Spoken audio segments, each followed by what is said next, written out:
रवींद्र वस्त्रनिकेतन सलगरे घेऊन आले दिवाळी महाफेस्टिवल।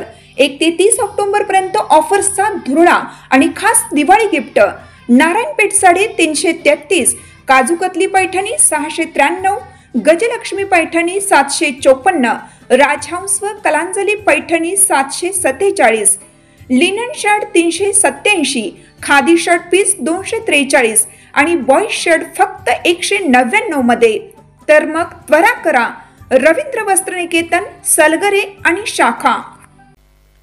ताज्या बातम्यांसाठी महान करेला सबस्क्राइब करा आणि बेल आयकॉनला क्लिक करा। जयसिंगपूर पालिकेच्या कर्मचाऱ्यांची दिवाळी होणार गोड। मुख्य अधिकारी टीना गवळी 18 लाखांची तरतूद। जयसिंगपूर येथील महानगरपालिकेच्या कर्मचाऱ्यांची दिवाळी गोड होणार आहे। कायम सेवेत असलेल्या 119 कर्मचाऱ्यांना प्रत्येकी 15,000 रुपयांचे सानुग्रह अनुदान कर्मचाऱ्यांच्या खात्यावर जमा केला आहे। पालिका प्रशासनाने यासाठी 17,85,000 रुपयांची तरतूद केल्याची माहिती मुख्य अधिकारी तथा प्रशासक टीना गवळी यांनी दिली।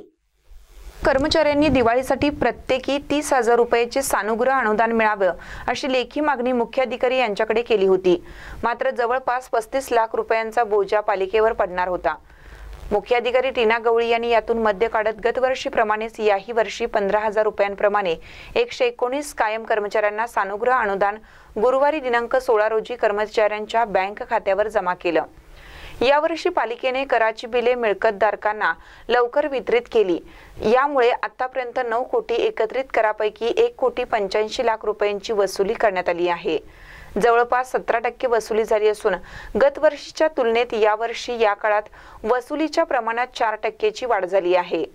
प्रशासनाच्या प्रयत्नामुळे वसुलीच्या प्रमाणात वाढ झाली असून कर्मचाऱ्यांची ही दिवाळी गोड झाली पाहिजे या भावनेतून 119 कायम सेवेत असणाऱ्या कर्मचाऱ्यांना प्रत्येकी 15 रुपयांप्रमाणे 17,85,000 रुपयांचं सानुग्रह अनुदान बँक खात्यावर जमा करण्यात आलं। कर्मचाऱ्यांची दिवाळी गोड होत असताना पालिकेच्या तिजोरीवर देखील याचा बोजा पडू नये याचीही खबरदारी घेण्यात आली आहे। सध्या पालिकेच्या अधिकारी व कर्मचाऱ्यांवर दैनंदिन कामकाजाबरोबर निवडणुकीच्या कामाचा ताण पडत आहे। अशा स्थितीत त्यांना दिलासा देण्याची भूमिका प्रशासनाने घेतली। प्रशासनाने 15,000 रुपयांचे सानुग्रह अनुदान दिल्यामुळे अधिकारी आणि कर्मचाऱ्यांमध्ये समाधान व्यक्त केले जात आहे। महानकत न्यूजसाठी इजाज खान पठाण, जयसिंगपूर।